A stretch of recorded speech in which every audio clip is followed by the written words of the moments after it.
Hi, this is Now Presenting ADHD, where we look at common ways attention deficit hyperactivity disorder can present in individuals, explain what the root causes can be, and connect the experience to real humans. I'm your host, Jaylyn. I'm an ADHD coach, instructor, and generally nice person. When I was diagnosed with ADHD a little over 3 years ago, I was a very different person. I was difficult to be in a relationship with and had many serious relationships that were huge flames that blew up over time. I had very tense relationships with my sister and parents and couldn't seem to keep friends for longer than a few years, sometimes even months. I also jumped from career to career and job to job, burning out and reinventing myself every year or so. Needless to say, I was highly insecure about myself and my relationships with others. I would go hard at every job right out of the gate, reveling in the praise and recognition I would get from my efforts, then react badly, quit, or resent the job once something started to go wrong, which it always did, because while my initial pace was filled with enthusiasm and dopamine, it wasn't sustainable in the long run. It wasn't just my work life that was affected when things started to go awry. My personal relationships were also affected. I would always love bomb and overshare up front, creating instant best friends and instant love connections, but then find a way to sabotage relationships before others could hurt me, or find a way to make them regret making me feel shitty by bad-mouthing them to others, or by having a big emotional reaction that made them regret their words when they eventually aired their grievances. I seemed incredibly arrogant and would eagerly put down others to make me feel better about myself. I was a self-described manic pixie nightmare girl, appealing to everyone as the perfect person at the start before turning into someone people didn't think was worth being around. Yet, I didn't want to be this toxic, mean, awful person around others. I really wanted to be a good friend, sister, daughter, and partner. After every confrontation and subsequent fallout, I felt awful about myself. A self-loathing that created very scary, fragile circumstances for everyone around me. More than a few people described being around me as walking on eggshells because they never knew when something seemingly innocuous that they would say would set off a reaction from me, which ranged from devastating rage to self-loathing and tears. This was no way to live. Despite always seeming to find friends and roles to fit into, I felt misunderstood, unlovable, and isolated from everyone around me.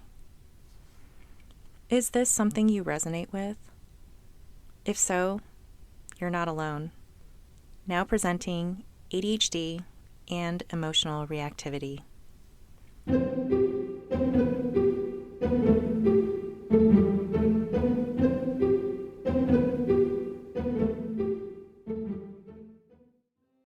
The emotional dysregulation that comes with ADHD is, in my opinion, the most destructive force in our ability to live our lives. It creates negative associations to the tasks we do, making it harder to do them at the start of every instance, affecting our ability to complete the tasks themselves. In the context of our interpersonal relationships, if left unchecked, emotional dysregulation can be the doozy of all doozies. It can make us react negatively to feedback, interpret a sideways glance or bored look from someone as something much more telling, and cause us to create self-identities based on interactions we have with others. It can lead us to feeling a disproportionately high sense of love and connection to another person early on, then feel disproportionately destroyed when things start to feel less perfect. It can make us react to our boss telling us they're disappointed in the results of our project by looking for another role or getting angry about the lack of recognition from our efforts. It can lead to conflict with our loved ones when we get feedback that can't go anywhere because our emotions are in charge. And most destructively, it can give us the feeling or reputation of being too much and can create a sense of distrust within ourselves. It can feel like we are not in control and that our actions are dictated by our impulses, not our deliberate choices. But what exactly is emotional dysregulation in ADHD individuals? What happens to us when we encounter emotions? Well, our brains are less equipped than neurotypicals to gauge and process emotional stimuli. So when we encounter emotions bubbling up within us, it can feel much bigger to us than it would to a neurotypical person. And it's harder for us to interpret what the emotions are telling us. So the flood of emotions that hits us is stronger and harder to decipher than for neurotypicals. From there, if we're not careful, things can take very destructive turns and cause us to react in ways to mitigate the flood of emotions, which can cause damage to our relationships. So, what happens when we allow ourselves to have knee-jerk reactions to the emotions we get when someone airs their grievances with us? It's very common for us to react in a few different ways because they have the same overall effect of alleviating our emotional distress. The first is when we get defensive. Let's say my friend tells me that a joke I made about her social awkwardness made her feel bad. And let's say it wasn't intentional for the joke to be offensive. I would get an emotional response to her feedback. This feels very bad, so I might tell her she needs to lighten up because what I said wasn't a big deal. This would make me feel slightly better because I'm not the bad guy, she's just overly sensitive. Or I might lash out by telling her she said a really mean joke to me last week. She's no angel either. This would make me feel slightly better because I'm not the only bad guy. She's the bad guy too. Both of these help with the overwhelming negative feelings we encounter because we're assuring ourselves that we are not the villain. But there's another destructive way to react that goes in the opposite direction. We can have a visible emotional response of crying, self-loathing, or trauma dumping, which would be disclosing that we are this way because of something terrible that happened to us in the past. So in this context, I would cry and tell her that I'm a terrible person and I don't deserve to be her friend. The reason why the first two responses of getting defensive or lashing out are destructive are more obvious. If I get defensive and invalidate my friend's experience, it can create damage to our relationship. She doesn't feel heard, and she notes that I won't acknowledge her experience.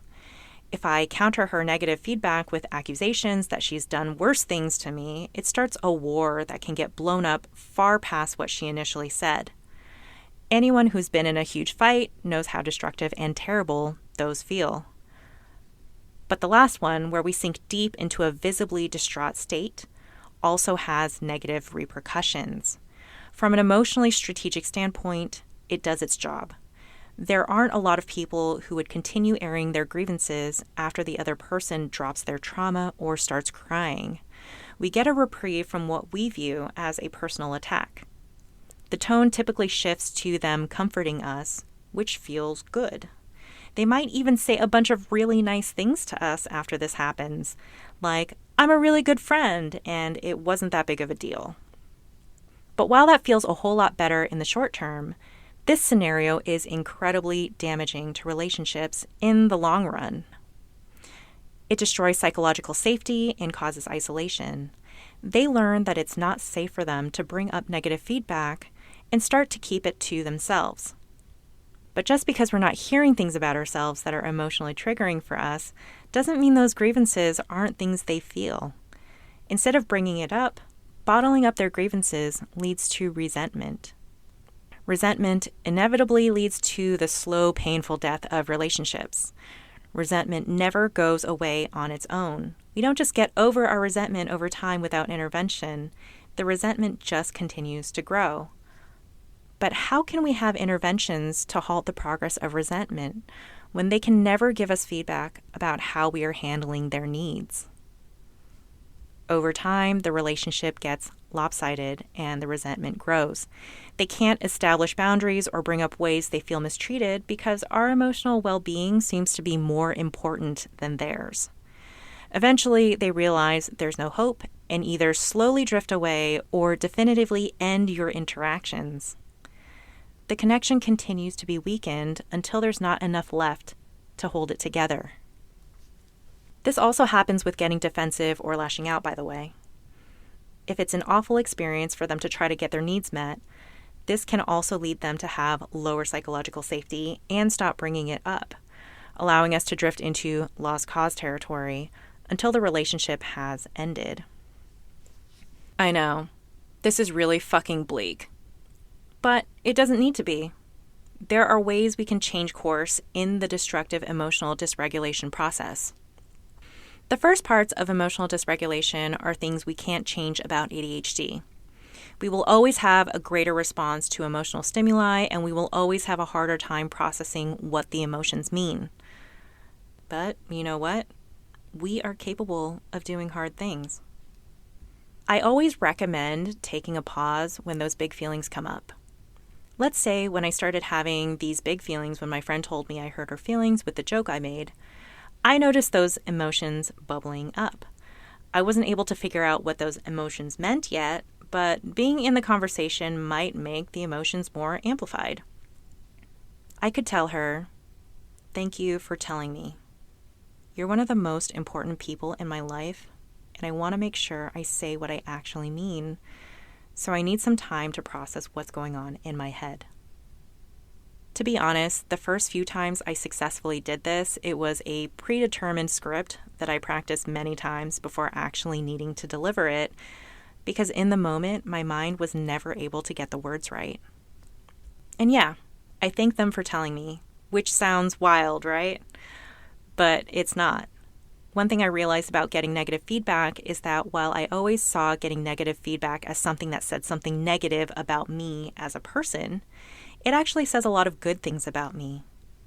Negative feedback isn't typically given to people who are considered a lost cause, as we covered earlier. If someone is giving me negative feedback, it means they think I'm capable of making the changes needed to improve. Also, delivering negative feedback is hugely uncomfortable for most people. If they're willing to put themselves through that discomfort to help me grow, that's a gift they're giving me.